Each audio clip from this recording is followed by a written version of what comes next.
However, there are some children that are starting to speak, or sometimes they have some really problems with their with the sounds or how they open their mouths. 1, 2, 3, and don't you stop the music, let me do it, won't you dance with me? Find a place and lose it, you can do it, won't you dance with me? Hello and welcome back to ZM2J's channel.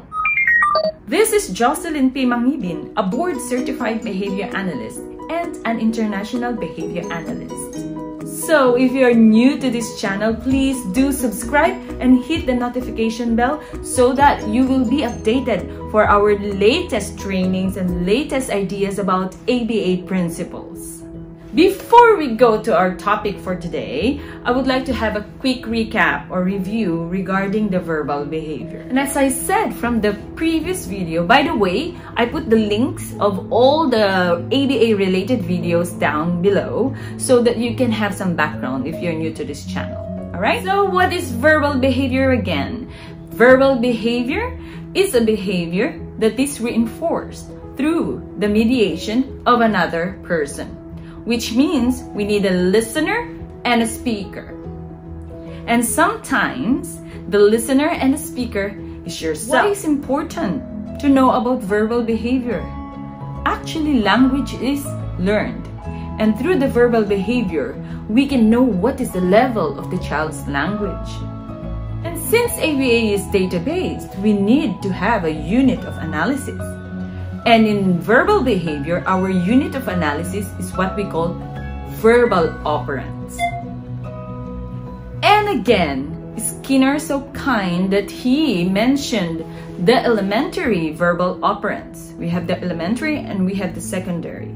But actually, I want you to focus first in elementary, which are very foundational in verbal behavior. Alright, so what are the elementary verbal operands? Number 1 is mand, or what we call command or requesting. Number 2 is tact. Tact is naming an item, naming a situation, naming a person, an object, or pictures. The third one is intraverbal. Intraverbal is answering questions or having conversations with another person. And the fourth one, which is our topic for today, is the echoic, which is repeating what the other person has said. The next one is textual. Textual is reading. And the last but not the least for elementary verbal operands is transcription. It is like a dictation, like your teacher is dictating something and you will write it. And for your information, the ABA has lots of assessment tools for verbal behavior. There's like ABLS, VB-MAP, AFOLS, and now we have the PEAK. But I am more exposed with VB-MAP, which we call Verbal Behavior, Milestones, Assessment, and Placement Program. Now, who made this VB-MAP, this amazing VB-MAP? It is made by Dr. Mark Sandberg that has over 30 years of experience in the field of ABA. There are 3 levels for the VB-MAP. Number 1 is 0 to 18 months. Number 2 is 18-month-old up to 2.5 years old. Number 3, the last one is 2.5 to 4 years old. Now, it looks like this VB-MAP is 0 to 4 years old only. However, there are some kids who are 8 years old, 10 years old, or 12 years old who are missing some of these skills or verbal operands in this assessment. That's why it's very important to put them in a proper assessment so we can see what are the skills deficit of your child. You can also find the barriers. During your assessment, what are the barriers of the child? What are the negative behaviors you observed during the assessment? And actually, in my experience, it took me maximum of 5 to 7 days to finish the assessment, and then we will write the individualized program for about 1 to 2 days so that we can really review it properly before we present it to the parents. There's also a portion of transitions, which are the pointers of when can the child go to the school using these pointers. So number 1 is the language milestones, number 2 is the barriers, and number 3 is the transitions. In the score sheet, you can see here, you can see 3 evaluations. So the first one will be the raw assessment, and then evaluation, another evaluation, and another evaluation. So at least you will have a proper evaluation and monitoring of your child's progress. It's cool, eh? Alright, so without any further ado, let's go to the training of echoic. You know guys, to be honest, this is one of my favorite parts of the therapy, to train children how to speak, because you will be amazed of their language, of their how you are reinforcing the proper languages, and when you hit it, you will see the difference, and it will put a smile on your face. Not just a smile, even laugh sometimes. Okay, so you can see what I have with me is my favorite clipboard. So what is echoic? Echoic is a verbal operand that occurs when the speaker repeats what the other person has said. So when I say apple, when I say to the child, say apple, and then he says apple, that's echoic. And it should have point-to-point correspondence, which means it should be exactly the same sound that you have emitted, or you have told the child the same sound he should say. However, there are some children that are starting to speak, or sometimes they have some really problems with their with the sounds, or how they open their mouths, or let's just rule out the medical part, okay? Let's rule out the physical part, the physical issues here. But they're really not trained to speak well. And since they're still young, we're thinking, oh, maybe he will learn it by himself. And actually, no. The language, we need to teach it, because language is supposed to be learned. Alright, so how do we train the child to echo you? And this is very important, because echoic is a foundational prompt, or we could say foundational help for your child to say the name of the item, to request, and so on and so forth. That is why I want you guys to focus how to train echoics. And I will show you now. Okay, as you remember, I hope you remember, I put the link below on how the A, B, C goes. Okay, the one that I told you before was about the problem behaviors, how to distinguish the function of the behavior, how to find out the function of the behavior. But it's the same is true when you want to increase the behavior. You also need to have antecedent, which is the A. I hope you remember it. And then the behavior, what is your target behavior? And then the consequence, what would you do? Also, this is related to the previous video that I made, the contingencies of behavior.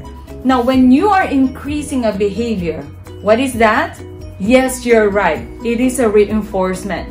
So now, since we're doing echoic, we are increasing the copying of your vocal, okay? So that is, we need to put here reinforcement. So let me show you how do we train the echoic first, in a technical way first, okay? So that we will have the idea, oh, that's why you're training that way, okay? So the A, the antecedent, which is the environment before the behavior happened, supposed to be an SD. Ooh, new word. What is an SD? SD stands for discriminative stimulus, which means when you say this SD, it signals that the reinforcer is available. Okay? So don't get confused, it's okay. But SD is just like instructions. Okay? And then the behavior that you're expecting with your child, because what do you want to increase? Okay? So that is the response. We put it R. So the response, okay? So the response is one instance, occurrence of one instance of behavior. If I may review, the last time I said that the behavior is a set of response, okay? That share same function, same form, okay? but the response is one instance of behavior. Now, in this response, since we're training echoic, the response should be the same as what you said. For example, my instruction is, let's just continue here first, okay? So the response will be the word that the other person said.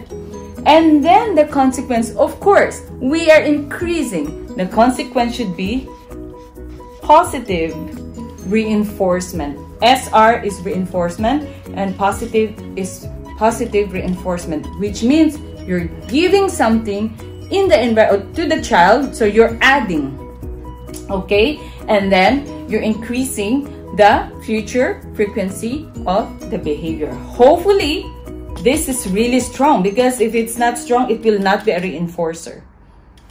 Now, how do we do that in our training?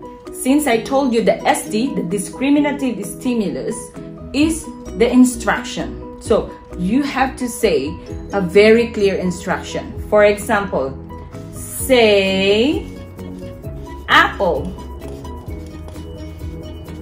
So this is the instruction. And with this instruction, the reinforcer is ready if and only if the response the child has given is apple. Okay? So you see the relationship now, the contingency now. So let's say the reinforcement here is chips. One small piece of chips. So now we are complete now. We have the SD, we have the response, and we have the reinforcement. So now we train. So say apple, and then sometimes the child will not say apple, right? Sometimes the child, there are some kids will say app, or there are some kids will say pull only. So do you give the chips? No, because this is your target, right? So when you're training it, this is your target, you cannot give the chips. Now, how do we do that? Of course, we need to shape. Here's the shaping part on how to teach echoic. So what is the level of your child? If the level of your child is to say a only, or app, there's no or pull, then your target response will be pull. Okay, so let's put pull here. So this is the shaping, okay? When we say shaping, we are reinforcing the approximation of the behavior until we hit the target behavior. And what is the target or terminal behavior? Is to say the apple in the future, okay? But this time, you're targeting for your child is only pull. You can say pull, you have to emphasize because this is echoic. Say pull, and then your child will say pull. Wow, that's not saying apple. Give the chips with enthusiastic praise. Wow, that's nice saying apple. Now when you reinforce, you have to connect the real word so that during the reinforcement part, it's building up to him. Oh, that's the apple. So how many times you will do the pull? If you see that your child's pull is stable enough, then you can mix it up with apple.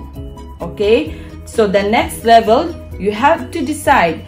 You have to observe. The next level, okay, he can say apple now. Okay? Ready? Say apple. So the first level, you just say pull. Then your child said pull. That's nice saying apple. And then give the chips. Okay? And after a few rounds or few days, like 2 days, 3 days, it's stable, pull. And then you're reinforcing with the chips and then praise and then with the apple word at the end. Then you have to change the level. That means we need to shape it up. Okay? We are using differential reinforcement. Okay? So which means when we are done reinforcing the pull, we are not going to reinforce it anymore. Okay? So we are going to say apple this time. That's a terminal behavior. So say apple. Then your child will say apple. Wow, that's so good saying apple. Reinforce with chip. But sometimes your child might forget. Pull, he will go back to pull, then you will not do anything here.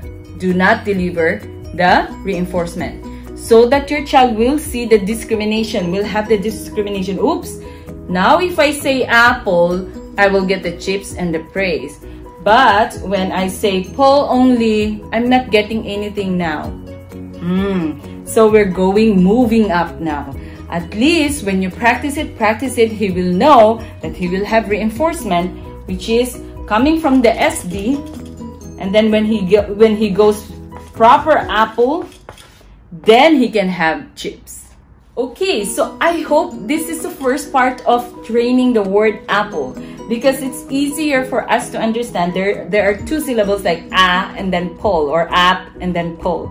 So when your child cannot say pull, then target the pull first. And then when you reinforce, that's nice saying apple. You're pretending that he said it, but you're just saying it right away, but you're reinforcing what your target pull is. And then you shape it up into apple. Okay? So say apple. Now, how do you deliver the SD? Do not repeat it again and again and again. Say it one time. And then pause for a moment. Give your child space, like maximum 4 seconds, okay? Because he's still processing it, okay? Hopefully he's still processing it. Because if you keep on repeating it, the child might get irritated, and it might cause into a behavior or negative behavior. And now let's go to another part, another example. If in the word apple, now this time let's make it upside down. The child can say pull, but not the a. Okay? So what is your target now? What is your target response now? Yes, you're right. It should be a. Okay? So your SD, which is your instruction, say a. Then he will say a. Whoa! Give the chips. That's nice saying apple. So you have to connect it with the reinforcement and give it like practice, and so on and so forth, until such time you will reach the terminal behavior, which is saying the word that you are saying, the complete word. Now let's say apple, and then the next round you will not reinforce the a this time, you will reinforce apple, because your SD this time will change. Apple now. Say apple. Okay? So in echoic, the formula is put the SD. What is the response? Copying of the vocal, what you said, and then reinforcement.